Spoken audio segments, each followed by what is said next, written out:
참, 정말 이제 막막하다는 거에 대해서, 다시 생각을 하게 되고, 제가 이제 연애를 하고 결혼을 할 때는, 정말 예수쟁이의 삶이라고 하는 것이, 아, 제 이제 신앙 선배님이라고 하는 분들이 대부분 다, 처자식 고생시키고, 어, 톡톡 털어서 거의 가진 것 하나도 없이 대부분 가신 분들이기 때문에 정말 굶어 죽을 각오를 하고 결혼 생활을 하는 그런 마음으로 결혼 생활을 시작을 했거든요. 가난하게 살자 이렇게 시작을 했는데 정말 지금 결혼이 36년, 36년이 되는데 어떻게 살았나를 다시 생각하게 되고, 또 이 시점에서, 이제, 김교현 형제님이 가난하게 살게 해달라라고 마지막에 기도하시는 걸 듣고, 참, 저 자신은 뭐하고 살았나 이런 생각을 다시 하게 됩니다. 지금 이제, 가난하게 사셨을 뿐만 아니라, 지금 또, 다쳐서 몸이 안 좋은 상황에서 그 상황에서도 이것이 예수를 믿는 자의 삶이다. 비록 막막하지만 막막하다. 세상에서 봤을 때 정말 실패한 삶이고 그런 삶인데 그럼에도 불구하고 예수님께서 모범을 보여주셨고 또 그렇게 살라고 하셨기 때문에 나 또한 그 길을 막막할지라도 기꺼이 간다. 기꺼이 가도록 해달라. 참 어렵습니다. 어쨌든 정말 이 사기꾼의 삶을 살지 않았나 다시 생각하게 되고 얼마나 이 그 세상의 가치관 그런 거에 물들어서 그냥 잊어버리고 살지 않았나. 혹은, 머릿속으로만, 말로만 그렇게 살지 않았나.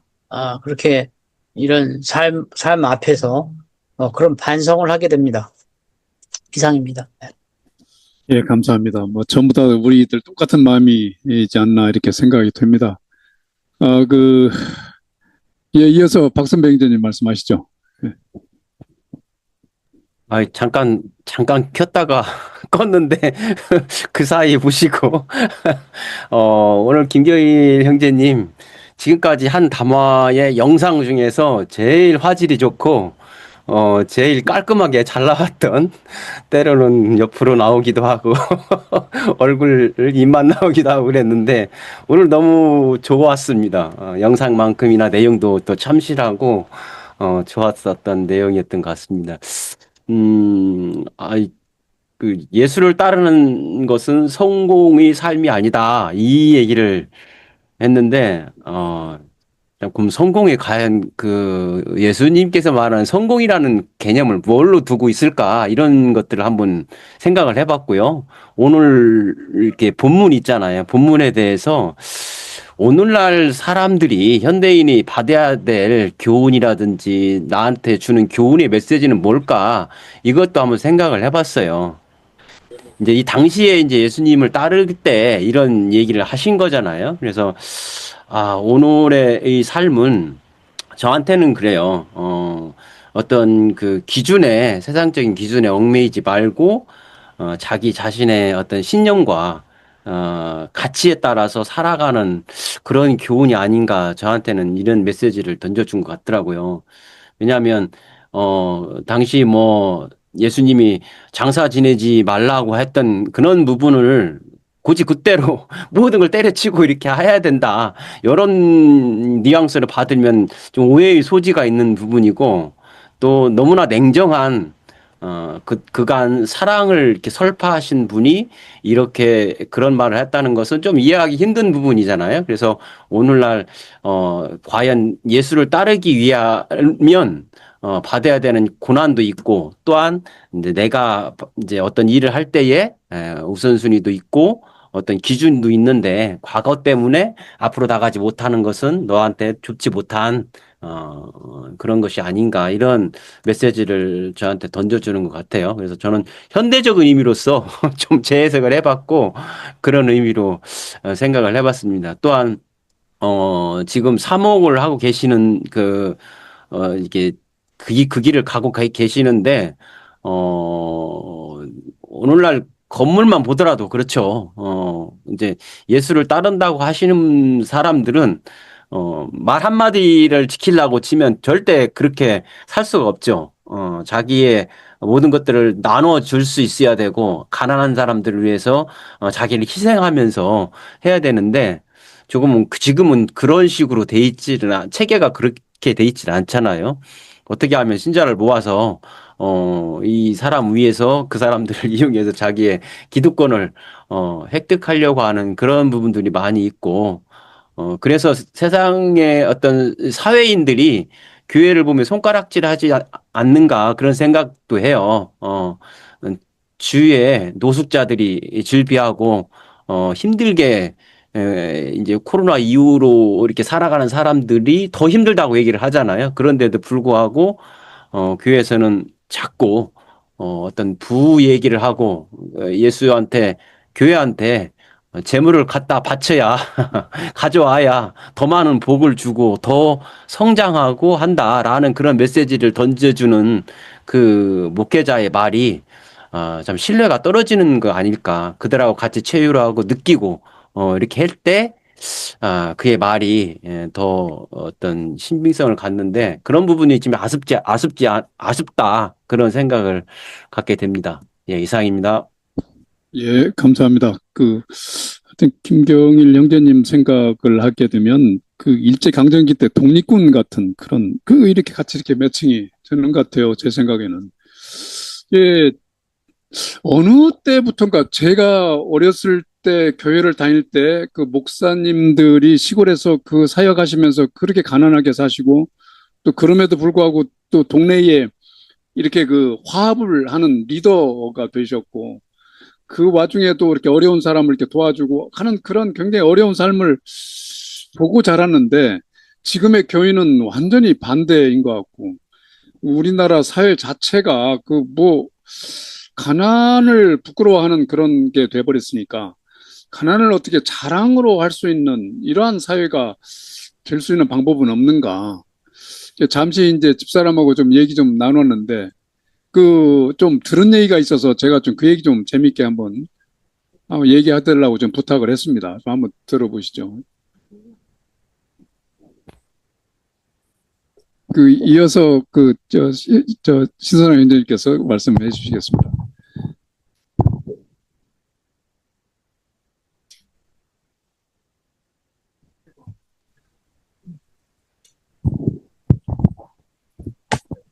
남편한테 하시라고 제가 팁을 드렸는데 저한테 하라고 하네요. 제가 예, 정말 충격적으로 들은 얘기가 있어요. 요즘 초등학교에서 개근거지라는 그런 용어가 이렇게 사용이 된다네요. 그래서 개근거지가 뭐냐 물어봤더니, 집이 가난해서 해외여행을 한 번도 못 가고 계속 학교만 나오는 아이를 개근거지라고 한대요. 정말 이게 아이들이 사용하는 제 개근거지야, 이렇게 놀린대요. 학교를 한 번도 결석을 안 하고 개근하는 아이를. 그 말에는 여러 가지가 함축이 돼서 정말 가슴이 아프더라고요. 현대가, 또 앞으로 미래가 어떤 사고로 이렇게 살아가게 될지 참 마음이 아픈 단어라 아까 잠깐 남편하고 이런 얘기를 했습니다. 이상입니다. 예, 지금 하여튼 저도 이것 때문에 좀 고민을 하고 있는데, 어떻게 하면 이러한 정서를 어린아이한테 바꿀 수 있을까? 좀 이게 지금 답이 없습니다. 답이. 예, 아까 그런 얘기가 그냥 일반적으로 돌고 있는 얘기래요. 초등학생들 사이에. 얼마나 이게 가슴 아픈 얘기입니까? 예, 이어서 신선호 위원장님 부탁드립니다. 예, 오늘 담화 말씀 잘 들었습니다. 유명한 신학자 본해포가 쓴 책 중에 제목이 나를 따르라 라고 하는 책이 있죠. 저는 처음에 그 책의 제목을 보고 아, 본해포 자신을 따르라 그랬나 이렇게 생각을 했었어요. 저자를 따르라. 그래서 뭐 재밌는 이야기인가 그랬는데 나중에 보니까 예수님이 하신 말씀이에요. 나를 따르라. 예수님을 따르라는 거죠.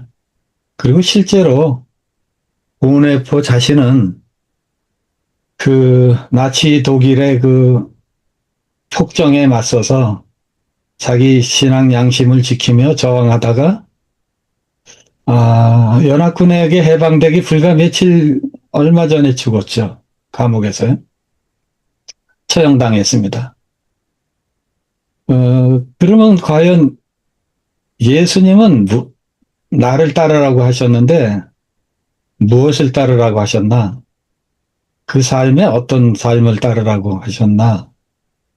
뭐 여러 가지로 우리가 생각을 할 수 있겠죠. 어떤 분은 의롭게 사신 삶, 또 다른 여러 가지 면을 이야기할 수 있죠. 온유하게 사셨고 병을 고치셨고 이웃을 돌보셨고 근데 저는 그 중에 가장 어려운 것 중에 하나가 가난하게 사신 거라고 생각을 해요. 이 사실 가난하게 산다는 게 참 어렵죠.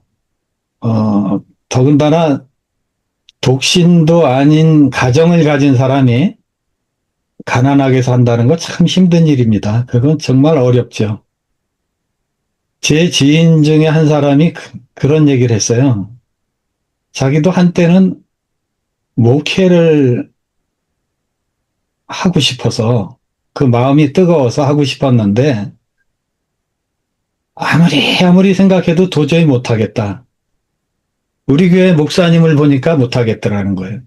그분의 삶이 그렇게 가난하고 헌신하는 삶을 볼 때 뭐 설교를 할 수 있고 기도하고 찬양을 할 수는 있었겠지만 도저히 그 가난한 삶만은 따라할 수가 없을 것 같다. 따라할 수가 없다.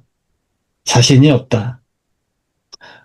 그래서 그만큼 가난하게 산다는 것은 현실이고 어려운 일이라고 생각을 합니다. 뭐 그럼에도 불구하고 그런 길을 택하시고 그런 삶을 사신 분들은 정말 귀한 분들이고 우리가 존중해야죠. 존중해야 되죠. 오늘날 우리가 교회에서 가난한 장로를 보기 힘들다. 이런 말을 듣고 있어요.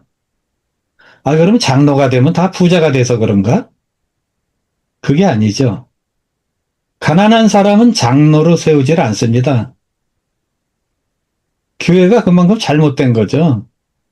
가난한 사람을 진짜 존중하고 존경하고 그렇다면 장로가 돼야 되는 거 아니겠습니까?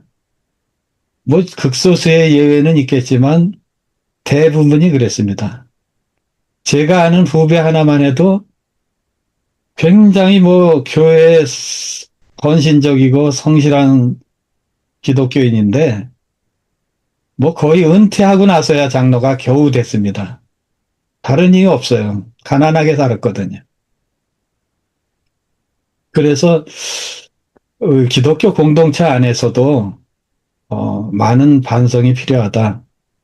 가난하게 사는 삶은 결코 부끄러운 게 아니고 우리가 가난 자체가 의도 아니고 선도 아니고 자랑거리는 아닙니다. 그러나 예수님이 왜 가난하게 사셨고 또 나를 따르라고 하셨는가를 늘 생각하는 그런 것이 필요하다. 오늘 그 귀한 담화 속에서 다시 한번 느꼈습니다. 감사합니다. 예, 감사합니다. 어, 어떻게 그런 분위기를 이렇게 바꿀 수 있는 우리나라만의 독특한 그런 문화를 하나 새로 만드는 그런 방법은 없을까요? 기발한. 우리가 그러한 분위기만 된다면 참 이게 뭔가 새롭게 되는 시발점이 될 것 같기도 한데요. 예, 오대환 형제님 말씀해 주시죠. 예, 오늘 그 말씀은 이제 예수님께서 그 공생의 사역에서 이제 후반기에 제자들을 어느 정도 이제 훈련이 됐다고 이제 판단이 되어질 때 이제 그 9장 첫머리에는 이제 그 12제자를 파송하는 그런 말씀이 나오고 그리고 이제 후반부로 들어가면은 이제 70인을 뽑아가지고 전도를 보내면서 이제 이 말씀을 주시는데 그때 이제 몇 가지의 그 전도자의 그 어떤 덕목 이제 그런 것에 대한 지침을 주신 말씀이라고 할 수가 있는데 예수님께서 이제 나는 예수님을 따르겠다라고 말하는 그 사람을 향해서 예수님께서 하신 말씀이 자기는 머리 둘 곳이 없다. 이렇게 말씀을 하고 계신데 머리 둘 곳이라고 하는 것은 편안하게 잠잘 수 있는 그런 그 공간을 머리 둘 곳이라 그렇게 이제 설명할 수가 있거든요. 근데 이제 그렇게 본인이 그렇게 하셨고 그리고 제자들에게는 이제 인륜에서 가장 중요한 것이 이제 장례를 치르는 것.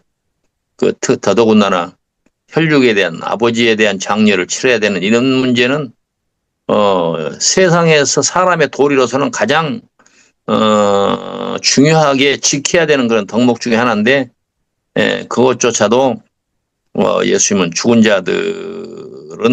자들이 장사하게 하라 이렇게 말씀을 하고 또 뒤에는 이제 가족들에게 내가 예수님을 따라간다고 얘기라도 하고 가게 해달라 이렇게 얘기하는 것에 대해서 쟁기를 잡고 뒤로 돌아보는 자는 나에게 합당치 않다 이렇게 말씀을 하시는데 오늘 이 말씀이 교훈하는 것을 우리 김경일 신부님이 아주 자기 삶으로서 이렇게 보여주신 어떤 그 좋은 사례가 아닌가 이렇게 생각이 돼서 이 말씀이 감동도 되지만 부끄럽다는 생각이 좀 들었습니다. 그래서 이제 이 자본주의 사회에서 옛날에는 사람이 인격을 보고 또 그 사람의 됨됨을 보고 평가를 해서 이제 사람들이 이렇게 대우를 하거나 이렇게 했는데 이 자본주의 사회에서는 이 교통비가 없으면 차를 안 태워줘요. 그러다 보니까 이제 우리가 할 수만 있다면 개인적인 이런 그 전도자로서의 덕목을 지켜야 하는 것이 우리에게 하나의 어떤 책임과 의무라고 한다면 우리 사회가 좀 가난해도 살만한 세상을 만드는 것도 우리에게 주어지는 의무가 아닌가 이렇게 생각이 되는데 지금 우리 한국 교회 상황을 보면 사회도 그렇고 개인도 그렇고 이 하나님의 이 말씀과는 전혀 비슷한 길로도 가지도 않고 거꾸로 가는 그런 세상을 우리가 목격하고 있는 거 아닌가 이렇게 생각이 돼서 사회적으로도 이 말씀이 교훈이 돼야 되고 우리 개인적으로도 정말 하나님 앞에서 죄송한 그 회개의 기도를 올려야 할 만한 그런 묵직한 그런 메시지가 아닌가 그렇게 생각이 됩니다. 이상입니다. 예, 감사합니다. 이어서 권혁태 형제님 먼저 말씀하시고요. 끝나면 유덕준 형제님 이어서 말씀해 주시길 바랍니다. 예, 권혁태 형제님 부탁드립니다. 예, 저는 성경을 해석을 하고 적용을 하는데 좀 전혀 생각이 좀 다른 게 많습니다. 그러니까 성경을 우리가 이제 해석을 하거나 적용을 할 때요. 그 예수님이 제자들을 훈련을 시키기 위해서 어느 그 미시적인 한 순간의 일을 설명하고 있는데 그거를 우리 보고 그냥 가난하게 살라 그랬다. 이렇게 해석을 해버리고 말 수도 있거든요. 그럴 필요까지는 없는 것 같아요. 그 김경일 신부님 오늘 말씀하신 것 중에서 우리가 정말로 성직자의 자세로 가난한 자리에서 낮은 자리에서 가난한 사람을 이해하기 위해서 가난하게 살아야 된다.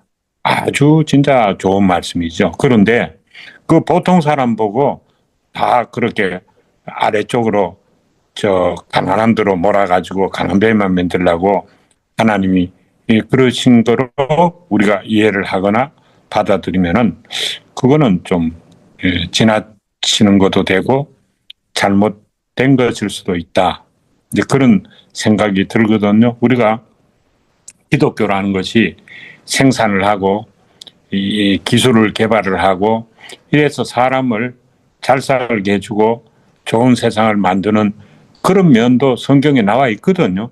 그것도 우리가 이해를 해야 되고 그러나 우리가 교만하지 말고 남 위에 군림하지 말고 이 다른 사람을 섬기는 가난한 자의 자세로 살아야 되는 그 태도도 우리가 배워야 되는데 양쪽을 전체를 이해를 하고 전체를 다 그 한국말을 하면 그거를 융하라 그럴까요? 융합이라 그럴까요? 이 전체를 통합을 해서 사고를 해야 되는데 어느 한 부분을 잘못 이래 해가지고 너무 극단적으로 갈 필요는 없다. 저는 그런 생각입니다. 너무 불편하게 살고 가난하게 살고 솔직히 돈이 없어가지고 병원도 못 가면 그건 비참한 거잖아요. 그럴 필요는 없죠. 열심히 일하고 잘 저축하고 도둑질해서 부자 되는 거는 나쁘지만은 열심히 일해가지고 잘 이렇게 부유하게 돼가지고 이렇게 살고 저는 이제 그 이민을 와가지고 한 5년 동안 제가 옛날에 우리는 이제 그 먹물군성이 있어가지고 돈 버는 거에 별로 관심이 없었어요. 왜 돈이 무슨 필요가 있나. 그래 한 5년 동안 그 처갓집에 그 일을 해주고 지났는데 지나고 나서 그 다음에 제가 이제 따로 그 다음에 독립을 해서 이 나라 근데 전쟁이 나가지고요 나라가 다 망했어요. 그래서 그 같이 있다가 보면은 잘못하면 같이 망할 것 같아요. 그래서 이제는 난 내대로 경제 활동을 해야겠다 나왔는데 그 나오니까 내가 돈이 그때 하나도 없잖아요. 없으니까 한 번은 우리 딸애를 그 한 3살, 4살 됐는데 데리고 갔는데 말이죠. 이 딸애가 아이스크림 그 요즘 말하면 한 1달러쯤 될 거예요. 그걸 사들라고 그러는데 주머니에 보니까요 돈이 없어요. 그때 제가 뭘 하나 탁 하나님이 머리를 치는 같은 거를 느꼈어요. 내가 잘못해가지고 내야 가난하게 사는 게 내가 선택한 것이니까 그렇게 한다 그러지만은 우리 딸애가 먹고 싶은 아이스크림도 못 먹고 배를 쫄쫄 곪게 사는 이거는 내가 죄를 짓는 것이다. 이거 하나님의 그 뜻이 아니다.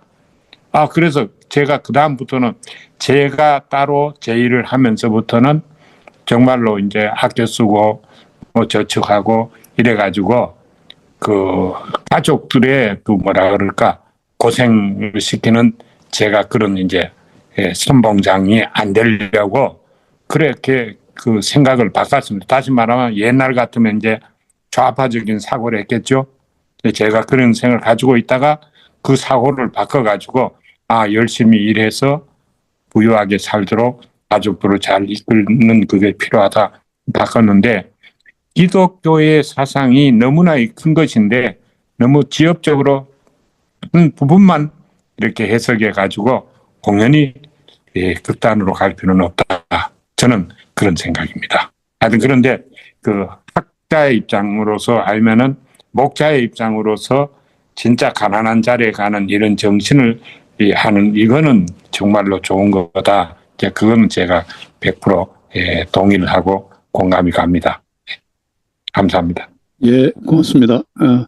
그런 것은 뭐 당연한 이제 말씀이시고 저희도 이제 잘 살아야 되겠죠. 그런데 저의 느낌은 제가 사업하다가 실패했을 때 그냥 숨고 싶었거든요. 창피했습니다. 완전히 나는 이제 완전히 내가 죄 짓는 지옥에 가는 사람처럼 돼버렸거든요. 그런 인식을 내가 왜 가졌나? 이제 요 생각에서 이제 저도 이제 새벽 기도를 가면서 그것에서 벗어났거든요.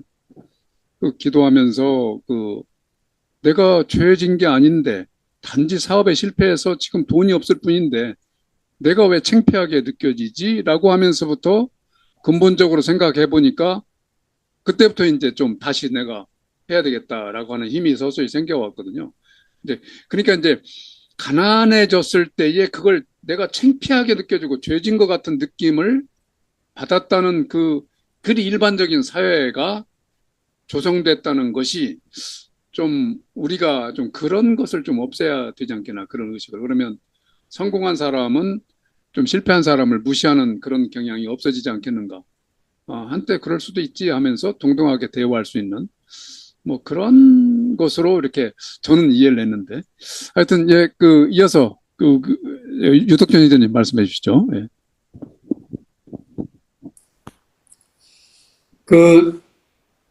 한국이 지금 최저시급이 얼마죠? 만 230원인가? 지금 만 320원인가? 내년부터인가 그렇죠? 네. 그리고 이게, 이제 무슨 말씀을 드리려고 하냐면, 제가 이제 여기서 취업할 때 거쳤던 인터뷰나 뭐 이런 테스트를 했던 경험이 있어서 제가 그걸 한번 말씀드리면서 한번 말씀을 드리려고 그래요. 이제 제가 가장 기억에 남는 게 이제 버스 운전사 지원을 했을 때였어요. 내가 2008년도에 여기서 얘기하는, 흔히 얘기하는 시내버스 회사에 이제 지원을 했습니다. 그때 당시에는 버스 기사가 주정부 공무원이었어요. 버스 기사가. 그래서 그때 당시에 2008년도에 임금이 약 한 5만 불. 그러니까 우리나라 돈으로 한 1년에 그때 당시 환율 뭐 지금으로 그냥 따지면은 한 4,500만 원 정도, 그 정도 됐었어요. 2008년에. 지금 현재 호주는 평균 임금이 10만 불 정도입니다. 호주 달러로. 그럼 한국 돈으로 하면 한 9천만 원 정도 돼요. 호주가 평균 임금이. 그랬더니 한국 걸 찾아보니까 한국은 약 5천만 원 정도 되는 것 같아요. 남자가 440만 원, 450만 원 이렇게 나오더라고요, 한국이. 근데 이제 여기 호주는 취업을 할 때 특이한 게 있어요. 저희 한국에서 모집을 하면 뭐 학력 얼마, 뭐 나이 얼마, 성별 누구 이렇게 나오잖아요. 여기는 취업 공고가 나올 때 나이가 얘기가 없습니다. 그 다음에 성별이 없어요. 그 다음에 학력이 없어요. 그래서 일단은 지원을 했어요. 그 대신 영어 유무는 써놓지는 않는데 테스트를 하면서 인터뷰를 하면서 걸러요. 결국은.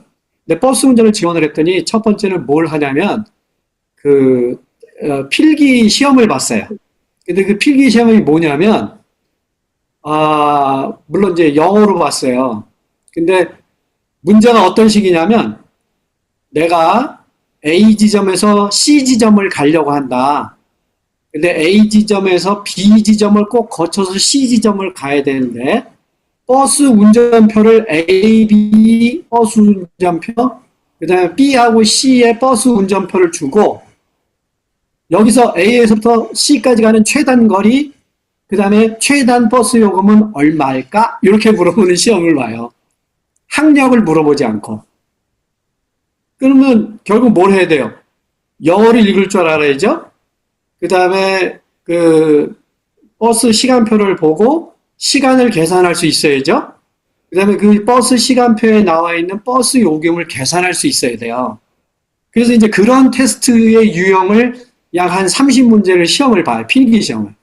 그래서 거기 통과가 되면 이제 인터뷰를 해요. 당연히 인터뷰를 영어로 하겠죠? 영어 통과했어요. 세 번째 그래가지고 내가 버스 기사가 되는 거예요, 이제. 그러면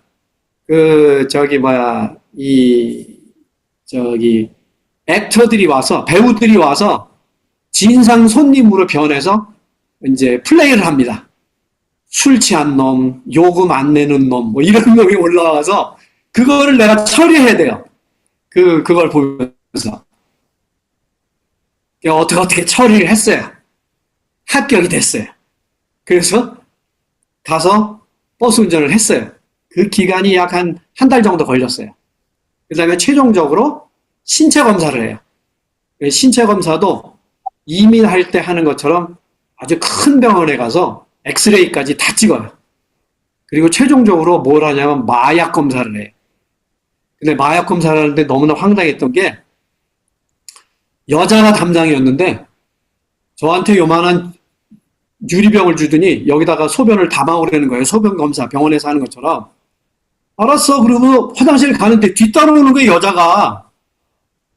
그래서 너 왜 와? 그랬더니 신경 쓰지 말고 뒤돌아서 소변 받아. 이렇게 얘기하는 거예요. 그래서 어색하게 뒤돌아서 소변을 받아서 냈어요.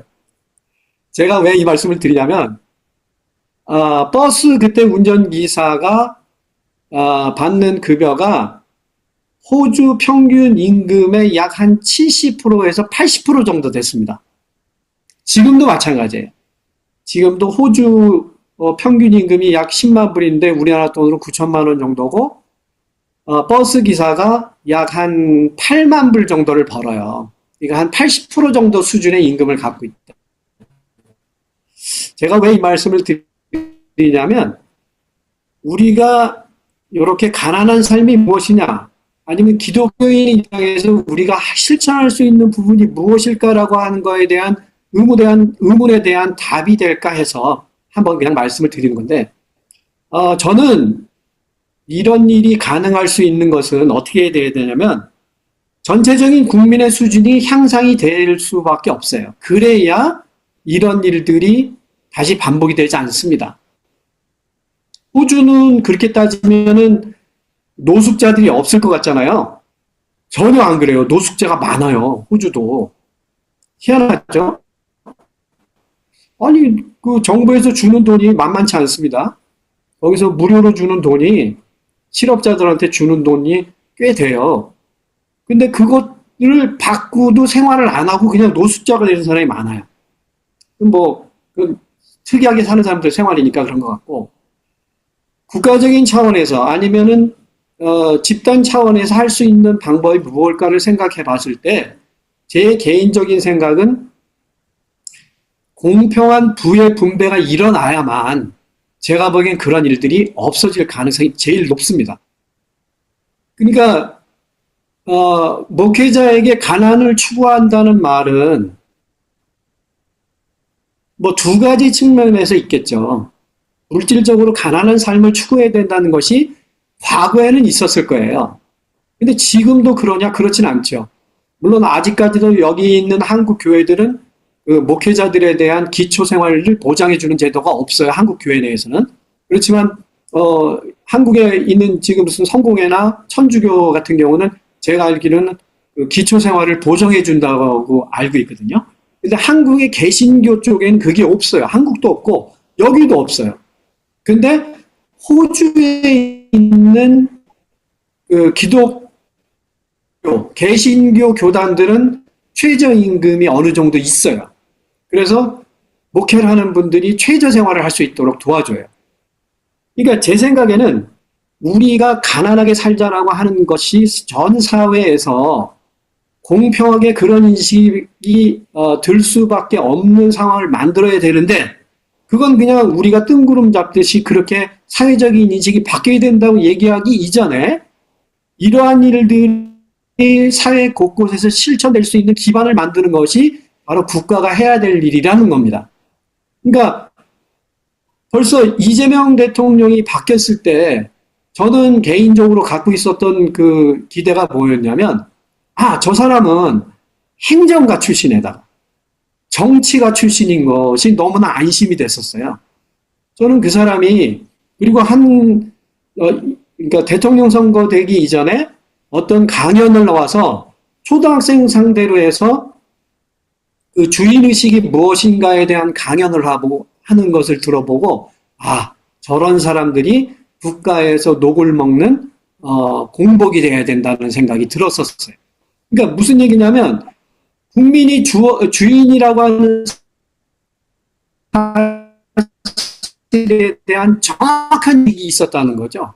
그러니까 우리 사회 전반에서 그러한 기초적인 문제에 대해서 인식이 있는 사람들이 지휘를 할 수 있는 환경이 만들어져야 된다는 겁니다. 그래야 이런 일들이 일어나는 거예요. 부가 공평하게 분배가 되려면 그거를 집행하는 사람 입장에서 그것이 올바로 돌아가야 된다는 생각이 있어야 가능하죠. 호주에 와서 제일 먼저 느낀 가장 큰 차이점은 뭐였냐면 공무원들의 자세예요. 우리나라 같으면 만약에 정부에서 무료로 나눠주는 돈이 있다거나 실업수당 같은 거 나눠줄 때 만약에 공무원한테 그걸 받아와야 된다면 아마 공무원들이 굉장히 고자세로 그것을 나눠주거나 집행했을 거예요. 근데 여기는 실업수당 받는 사람들도 공무원이 어떤 자세냐면 마땅히 가야 될 사람한테 가야 되는 것만 가리는 거지 이것이 행여나 잘못 집행될까를 걱정하지 않아요. 그러니까 이거를 집행하는 사람 입장에서 이것이 옳게 진행되는지만 점검을 하지 그 사람들이 절대 고압적인 자세에서 그러니까 약자들을 생각하는 마음 자체가 너무나 다른 거예요. 그러니까 이것이 해결이 돼야 제가 보기엔 가난한 마음 아니면 충족한 삶과 충분한 삶은 분명히 차이가 있죠. 우리는 충분한 삶을 추구하는 거예요. 그게 문제인 거죠. 충족한 삶을 살 수 있는 분위기가